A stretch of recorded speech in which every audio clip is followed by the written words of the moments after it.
Chinese maker BYD gets serious about the British market with this small EV hatch, the Dolphin. It looks better value and more practical than the established class alternatives, and there are a few quirky touches too.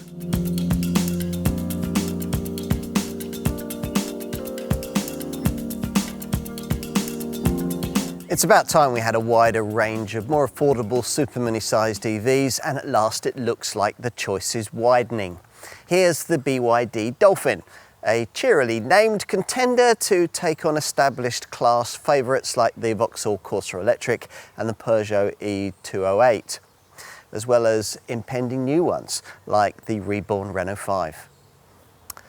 Theoretically, it ought to be called the Atto 2 because it slots in below the mid-sized Atto 3 crossover in the Chinese maker's range. But having chosen that conservative naming policy for the Atto 3, the brand has subsequently decided that a more youthful, exuberant feel is needed for its EVs. Hence this Dolphin, which sits above a small city car-sized EV model so far only available in China, the Seagull. Keeping with the marine theme, BYD also has the Seagull mid-sized EV saloon. The Dolphins are our focus here. What's this one like? Well, we're going to see.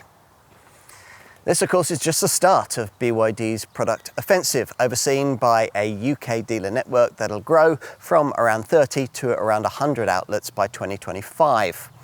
By then, we may also be seeing this Shenzhen-based company's Yangwang premium EV brand, which will bring us luxury sports cars and SUVs. For the time being, though, let's focus on the Dolphin. To find out more, you'll need the usual comprehensive car and driving review.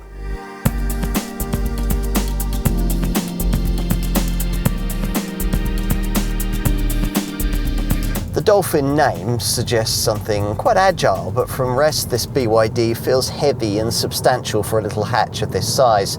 Most EV superminis do.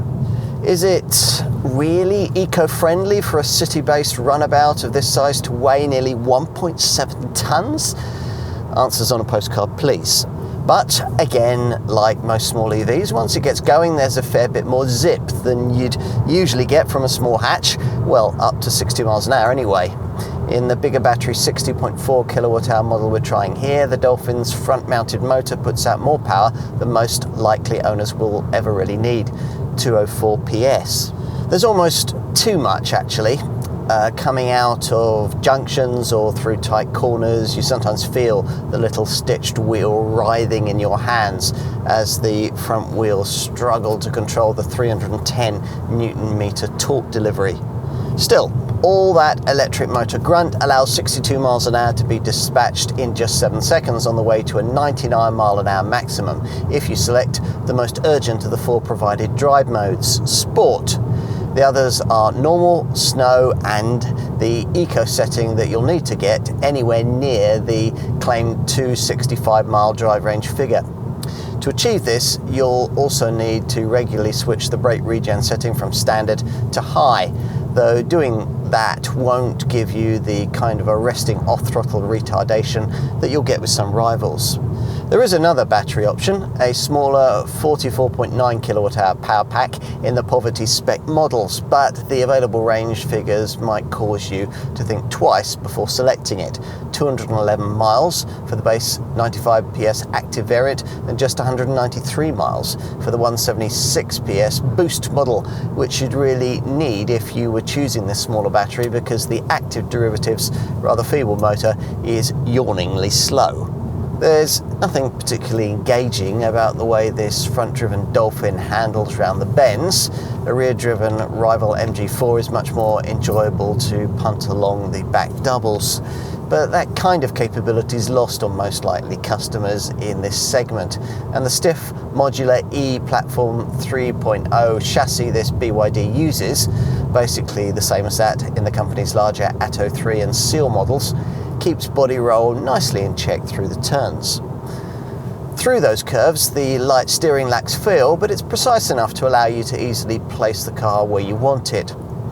Steering's one of the things that you can alter in the center screen's Smart Chassis menu. Brake assist is the other alterable option. Both have comfort and sport settings. Like all EVs, this one makes a noise at low speeds. The difference here, though, is that you can alter the sort of low-speed noise it makes, either a conventional ambient hum or, more joyfully, a sound like a tinkling ice cream van, which you'll either find endearing or, more likely, annoying. We'd prefer it if BYD had spent less time on fripperies like that and more on sorting super mini basics like the turning circle, which here isn't particularly tight. Ride quality is reasonably supple unless you opt for a base active spec, which for some reason does without the multi-link rear suspension that's fitted elsewhere in the range. We were impressed by the refinement on offer, which is difficult to better in the EV class. All electric vehicles are quiet, of course, but this one restricts road, wind and tyre noise better than most in its segment.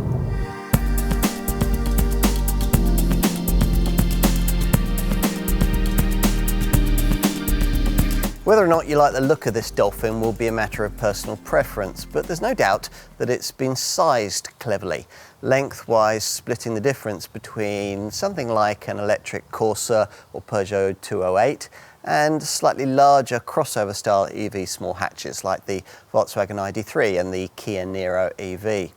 Just the kind of thing many customers might be looking for, provided they're not seeking any sort of crossover vibe, because rather refreshingly there's none of that here. You might rightly conclude that this BYD's most obvious rival, the MG4, is a little more arresting to look at, but the Dolphin does its best to attract your attention, especially in this top design guise. All versions of this car get coloured alloy wheels, usually of this 17-inch size, and there's also this rather smart latticed C-pillar. Plus this top design variant gets a contrast exterior colour, not only for the roof, but also rather unusually for the bonnet. At the front, curvy light strips underscore the little LED headlamps, while further down, below these black boomerang-shaped trim panels, the lower air intake is decorated with silver highlights. The rear encourages you to build your dreams. Script saying that built into this central light panel, which you'll either like or, more likely, find a touch embarrassing. Better are the silver and black bumper highlights, the dinky little rear wiper, the subtle roof spoiler and the sharp fin antenna that lies beyond it. It's all quite extrovert. Will the same be true inside? Well, yes. Whether you'll like it is perhaps another question. It doesn't feel cheap thanks to the soft touch plastics and the standard vegan leather upholstery. But there's the shiny coloured plastic vibe that seems to mark out small Chinese EVs these days. This Dolphin's GWM Aura 3 Super Mini rival, for instance, most notably with these red accented blue hooded corner vents. You might find the two-tone dash and all the different services a bit much, especially on the unusually fashioned door cards, which in an eccentric touch feature these Dolphin flipper door handles. More shiny plastic features on the rather sporty looking stitched vegan leather trimmed flat bottom steering wheel, through which the usual conventional instrument binnacle is replaced by this compact, modern but rather cluttered 5-inch LCD display.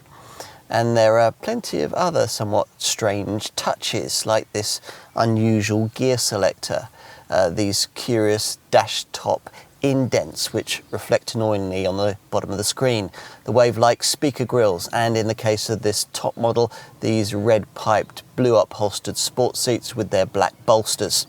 If you don't like unusual colour combinations, look away now.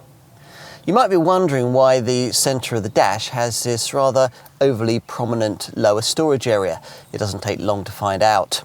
This big 12.8-inch central screen's rotating party piece requires it, as you can see when a touch of the provided lower screen button angles it vertically. We can't really see the benefit of a rotating screen, or its variety theme that allows you to have its smart graphics displayed in different colours, but presumably it gives BYD salespeople something to talk about in the showroom. There's certainly plenty on this display. You can, if you wish, divide the screen into two segments, And all models get navigation, onboard 4G connectivity, a 6-speaker DAB audio system, cloud services, intelligent voice control, and Apple CarPlay, Android Auto smartphone mirroring. Unfortunately, it also includes all the climate functions. We prefer for these to be separated out into physical controls, as with the rival Vauxhall Corsa Electric. This monitor displays its wares via 2 home screens. One of them allows you to configure the 3 most regularly used features. Here we've selected navigation, Spotify and radio. Or you can swipe left for the usual little icons, which include a smart charging option for setting your battery replenishment times. It's quite an airy feeling cabin, especially with this big panoramic glass roof fitted, and there's plenty of storage space, including a big glove box and decently sized door pockets. Not having to have a transmission tunnel has freed up space for this dual level centre console. Below is open storage, while above, ahead of the twin cup holders, there's a deep lidded stowage area with nearby twin USB-C ports and a 12-volt socket. Further back between the seats, this top model gets a wireless phone charging mat too. You don't sit particularly high up. The driver's seat lacks adjustable lumbar support, as with rivals, but is reasonably comfortable for longer trips. Impressively, power operation for both front seats is standard across the range. And there's decent all-round visibility too, though that's slightly impeded by the chunky rear C-pillars, so you'll need the standard parking sensors and 360-degree rear view camera. Let's take a look at the back. EV Super Minis are usually vastly more spacious in the rear than their combustion counterparts. Will that be the case here?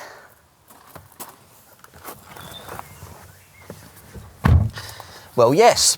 Basically, there's as much space back here for legs and shoulders as you might previously have been used to in a Golf-sized family hatch in the class above. That perception aided by the totally flat floor and, in this case, by that non-opening panoramic glass roof. That flat floor will make it easier to accommodate a third centre-seated adult in the unlikely event that you should want to cram one in. The only thing we'd slightly question back here is headspace. It's very evident that you're sitting on top of all those battery cells. Overall though, there really is a surprising amount of rear seat room, and considerably more than you'd get in a rival MG4. A 6-footer could sit behind a similarly sized driver in relative comfort, which wouldn't normally be the case in a car of this size. Other things you wouldn't usually expect in a Super Mini class car include this armrest with its twin cup holders and these beady little round overhead reading lights.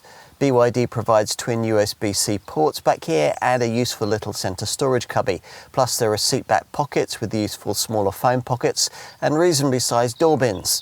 But the headrests are of the kind that uncomfortably dig into your shoulders until you raise them. Luggage space though isn't quite so impressive. You don't get any frunk space for the charging leads beneath the bonnet, so everything has to go back here, where capacity is rated at 345 litres. That's 18 litres less than an MG4, but way more than the other Chinese player in this segment, the GWM Aura 3. It's quite a usable space, facilitated by a useful adjustable height boot floor. You get a light here, but there are no bag hooks. The lower area gets these netted left and right side storage areas. It'd help keep things tidy if you specified the available rubber mat that we have here for the upper part of the cargo base. As usual with a small EV, there's no underfloor provision for any sort of spare wheel. Fold the 60/40 split rear bench and up to 1,310 litres of space becomes available.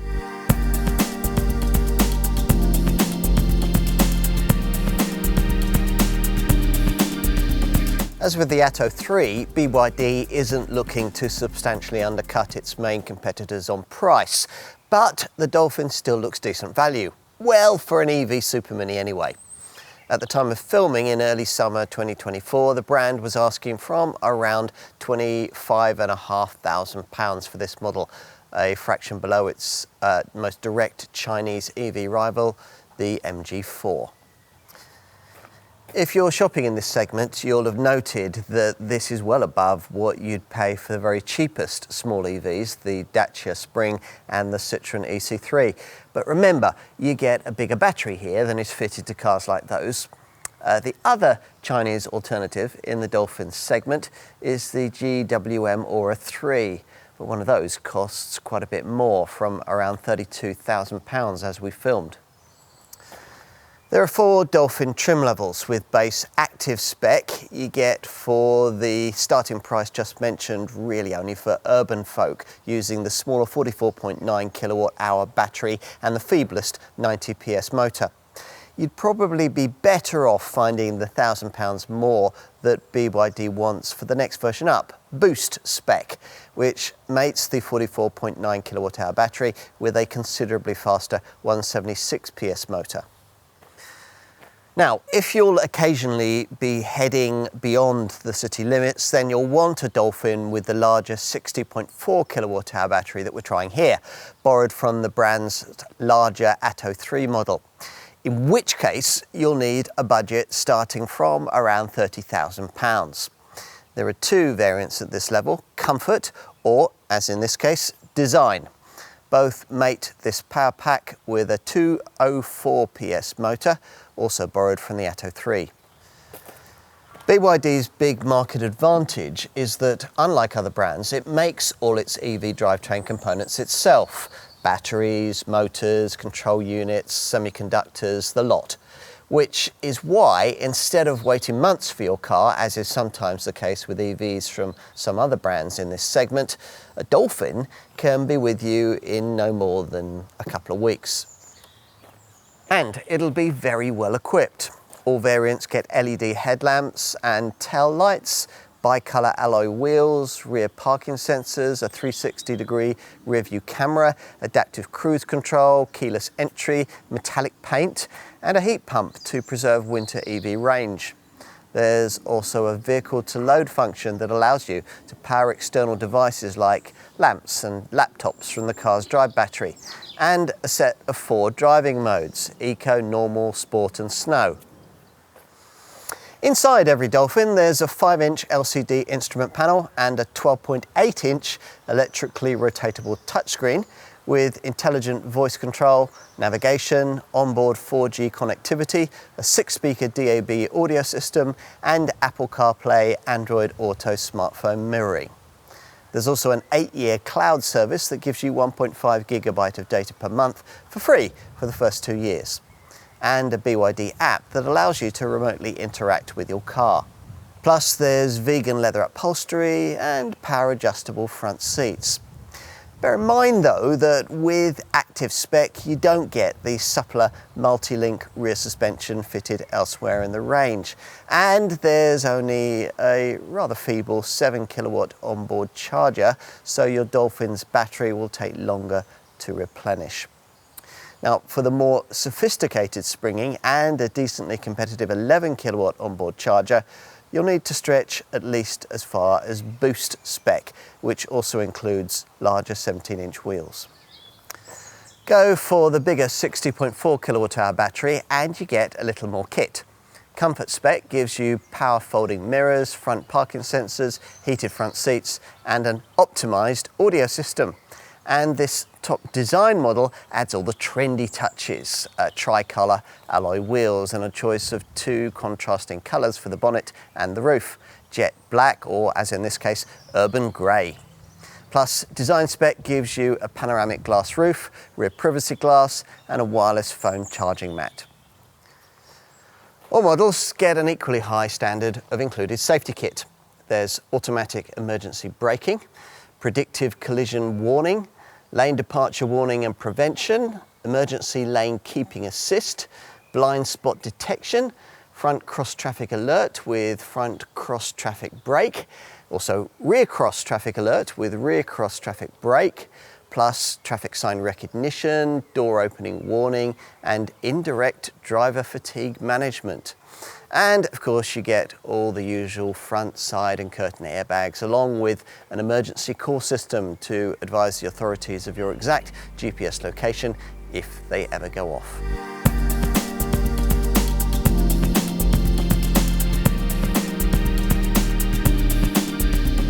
As with the Atto 3, the battery used here is of the unique to BYD blade variety, which incorporates cells mounted in strips directly on the battery pack, which the Chinese maker says allows for a much higher cell density than a conventional battery could offer. So a much higher driving range then? Afraid not. The 265-mile range that you get with the 60.4 kilowatt-hour battery is reasonably class competitive, but way off being class leading. A 64 kilowatt-hour MG4 manages 281 miles, and a high-end Kona Electric manages 304 miles, for instance. BYD claims an efficiency figure of 4.4 miles per kilowatt hour. Expect more like 3.5 miles per kilowatt hour if you're doing a bit of highway driving too. We've actually done fractionally better on this test, around 4 miles per kilowatt hour, which equates to a real-world range of around 240 miles. That's required regular engagement of the Eco drive mode and the fiercest high level of brake regen. To preserve driving range in cold conditions, a heat pump is standard. Obviously, the driving range drops quite a lot with the smaller 44.9 kilowatt-hour battery to 211 miles with the active version and 193 miles with the boost variant. You'd think that BYD building, designing and owning this car's entire set of drivetrain EV components, including battery and semiconductors, would allow the company to make the Dolphin the first car in the segment to offer a truly modern 800-volt electrical architecture capable of allowing charging with the new breed of ultra-rapid DC public chargers. But no, it's the same conventional 400-volt system as everyone else uses. Base active trim gets only a feeble 7 kilowatt onboard charger, which can only power from a public DC charger at up to 60 kilowatts. All the other Dolphins come with a more sensibly powerful 11 kilowatt onboard charger, which when connected to a public 150 kilowatt DC charger allows the Dolphin to be charged to a still rather modest maximum of 88 kilowatts. At that speed, a 30 to 80% boost takes 29 minutes. Quite a few competitors can do a 10 to 80% charge in that kind of time though, most notably the rival MG4 long range, which can charge at up to 135 kilowatts. A 30 to 80% DC boost with the Dolphin's smaller battery takes 28 minutes. What about charging from home? Well, an AC charge from a typical 7.4 kilowatt home single-phase wall box with the smaller battery takes around 6 hours. With the bigger battery, it takes 9 hours and 42 minutes from empty to full. If you can use an 11 kilowatt three-phase charger, that figure falls to 6.5 hours. What else? Well, the warranty lasts for 4 years or 70,000 miles, whichever comes first. The brand's Blade battery gets its own separate warranty for 8 years and 125,000 miles. Insurance groups vary quite a lot, from Group 23 for the base active version to Group 33 for this bigger battery design variant. Garage maintenance should be affordable, but much will depend on how close you are to a BYD service centre. At the time of this test in summer 2024, the brand had 4 of these in the UK.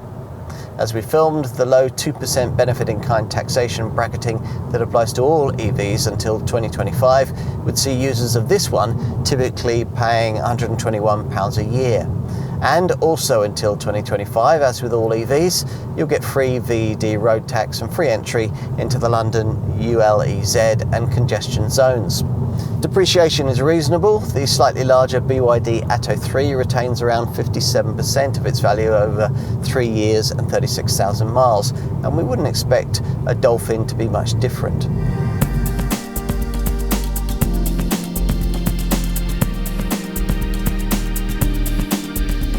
If you've EV aspirations, will this little Super Mini allow you to build your dreams?